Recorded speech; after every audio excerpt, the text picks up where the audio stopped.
welcome to Rainbowdollmom's channel, where everyone is loved and accepted just the way they are. In today's video, I'm just going to share my personal story about why I collect dolls as a 44-year-old mom. I've been collecting dolls for a number of years, and I can't wait to share all about it and why I do it. Make sure to subscribe to be part of the Rainbow Doll family. If you're already a Rainbow Doll family member, give yourself a big hug from me. Okay, let's go and get started.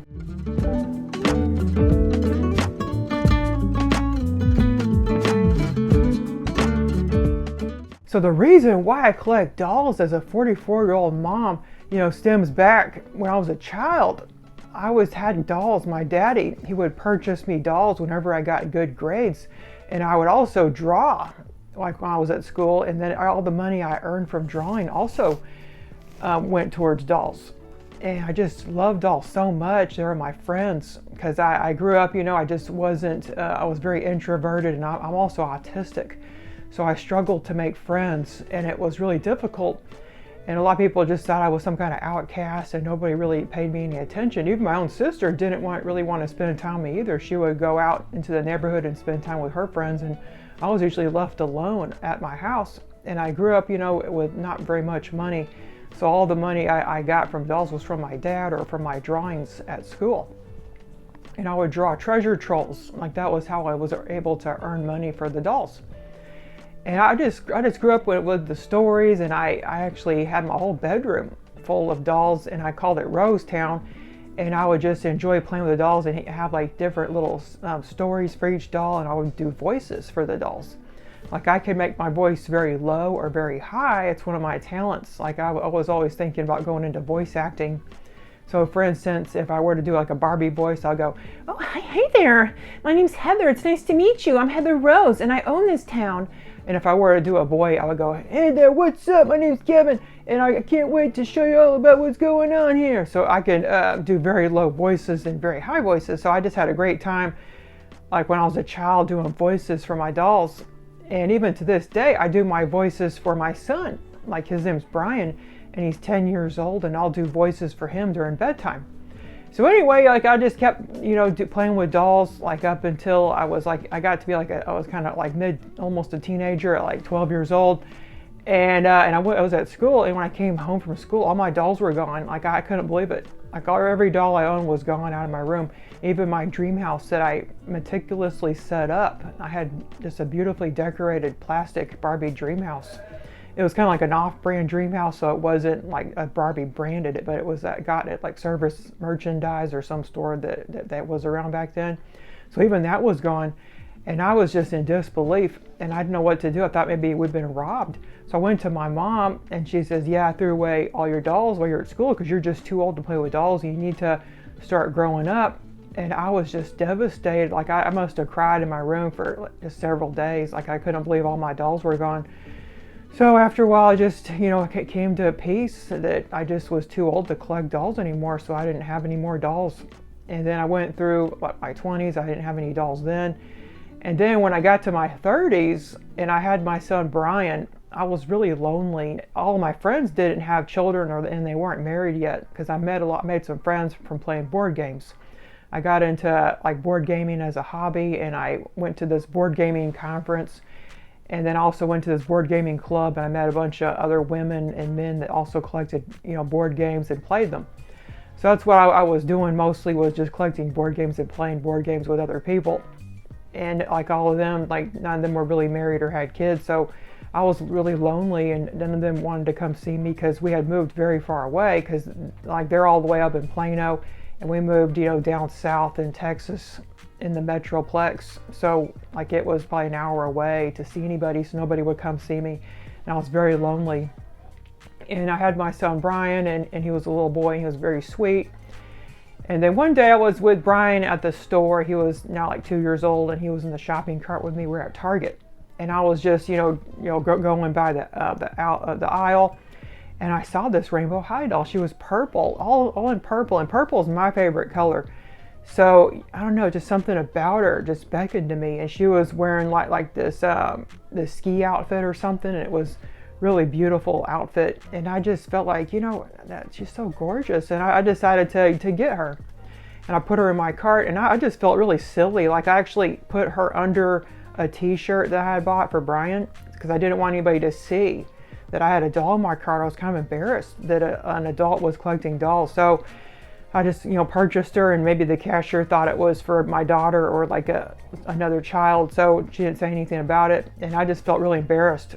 But then when I got home, I unboxed this Rainbow High doll, and I just felt a sense of joy, like something had been missing my whole life. Back from when I was a child, I remember all the happy moments before everything, went sour, because we ended up, losing our electricity and running water after my mom lost her job.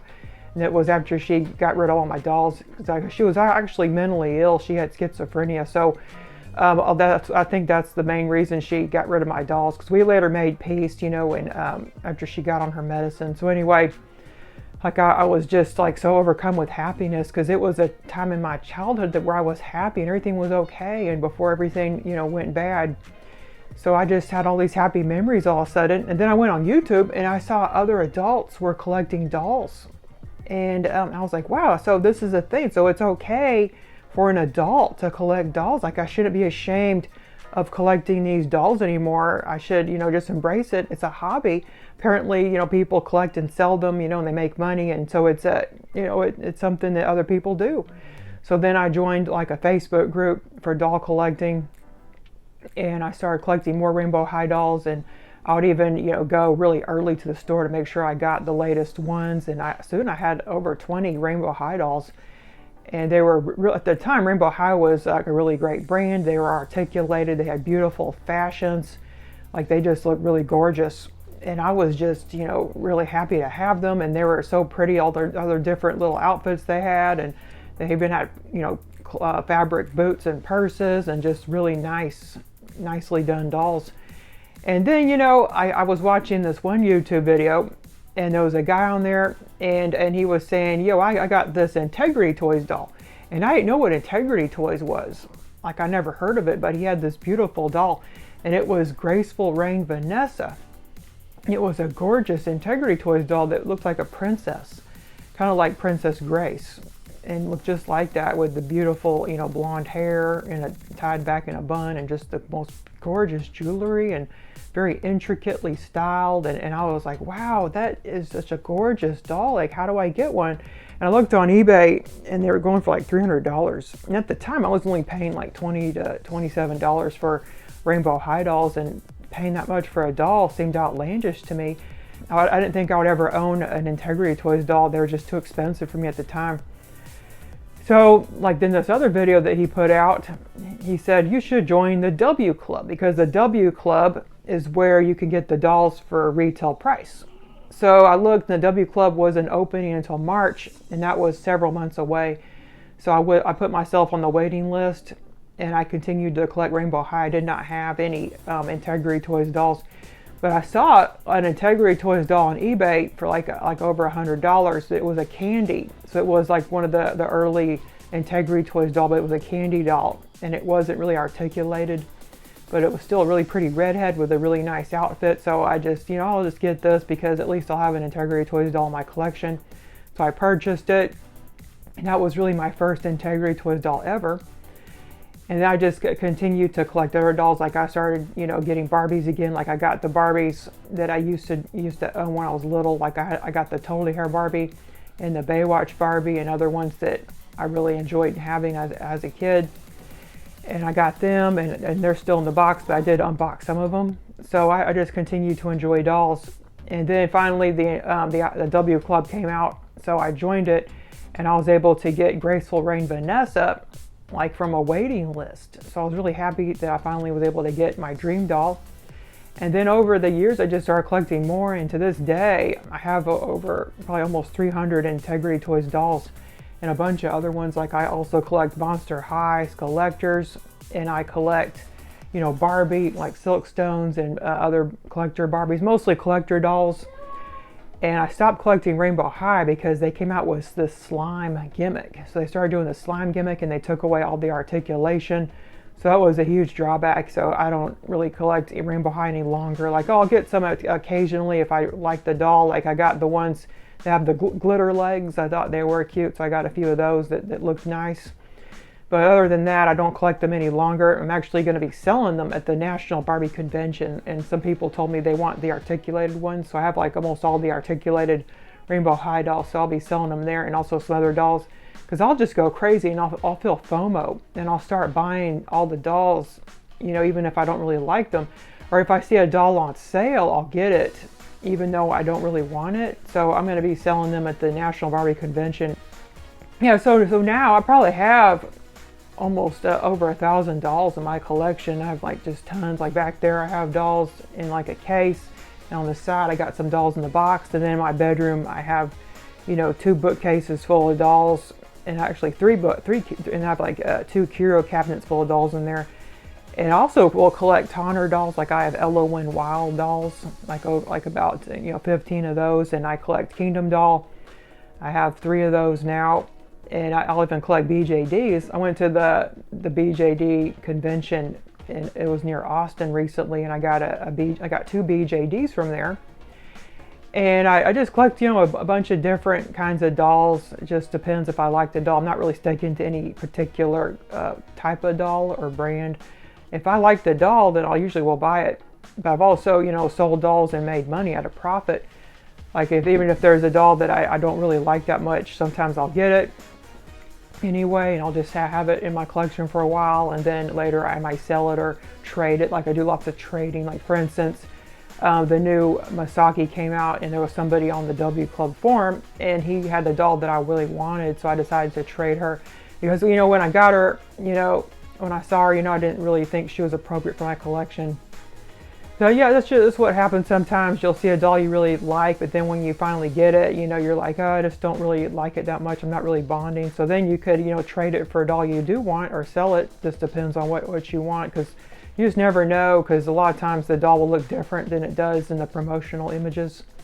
You know, so now I even collect, you know, beautiful fashions. Like here's some fashions that I got from eBay recently, and I just love, you know, restyling dolls and getting different fashions for them. And that's like one of the things I love to do. Also do doll photography as my hobby. Like I have an Instagram called Rainbowdollmom, and I take photos of my dolls. And I just really enjoy doing that. It's just part of my hobby, you know. And also this YouTube channel, it's not monetized, but I just do it as part of my hobby. And hopefully one day it will get monetized, so then it will help, you know, help me with doll expenses. So I just really enjoyed this hobby a lot. I've met a lot of great people. Like I have good friends. For instance, you know, Random Doll Account, Cheyenne is my good friend. You know, I just really enjoy, you know, this hobby and meeting different people. I'm a member of like several other doll groups. And it's really taken me out of my comfort zone to get out there and meet other people. Because like I said, I'm autistic, and I'm very introverted. And sometimes it's hard for me to be in social situations. I'll get really severe social anxiety, and plus the intense masking I have to do during social situations. Like I'll have to, you know, look at body language, you know, make sure that I'm talking with my hands, because usually I don't. And I have a very, my face, like my dad would call it an affect. Like I just don't really show expressions that much when I'm talking. It's just part of my autism. But sometimes I'll make an effort to, you know, try to make facial expressions, or I'll try to talk with my hands more, but it's not natural. I'm not naturally doing that. So during this video, I just want to be myself. So that's probably why I'm not really, you know, showing much emotion or talking with my hands, because that's just not how I usually talk. And I just feel comfortable with you, and just I just want to be myself and not have to fake anything with you or doing the masking, because I'll have to do that during social situations all the time. And I'll have to make sure I'm doing appropriate body language. I'll have to constantly look at them and make sure they're not turning away from me, because that means they don't want to talk to me anymore. So I have to constantly look at the person I'm talking to. I just don't want to make them feel uncomfortable. And if they want to leave, I'll notice their body language kind of turns away. So then I'll stop talking and say, oh, I'm going to go do something else, or I'll just end the conversation. So it can be really mentally exhausting and frustrating after a while, and my head will start hurting, so I'll have to leave. And when I do go to conferences, I'm actually a business owner. That's what I do for a living, is I own 4 different online businesses. And I will go to business conferences. And I always take a doll with me, because, you know, a doll just makes me so happy when I'm alone with my doll. I'll never room with somebody else. I'm always rooming alone, and I'll bring a doll with me. And I just enjoy, you know, being with my doll, and just, you know, just to have the doll in my room just comforts me. And I don't know, just something about dolls just really make me happy and bring me back to a place where I was happy and comforted and secure. Because, you know, my life did get out of hand, and even to this day, my job, my businesses, they really, you know, get me really stressed out. I deal with a lot of customers. So it's always nice to just come back to my doll hobby and like see what kind of dolls are out, or what kind of fashions are out that I could get on Etsy or eBay, and just check that out. And that just brings me a lot of joy and happiness. So let me know in the comments, are you kind of the same way? Like, why do you collect dolls? I would love to hear your story about why you do what you do, and what kind of dolls you may collect. Like, I'm really interested in hearing about that. So, you know, make sure to subscribe, part of our Rainbow Doll family. I wish you and your Dolly family a great rest of your day. Goodbye!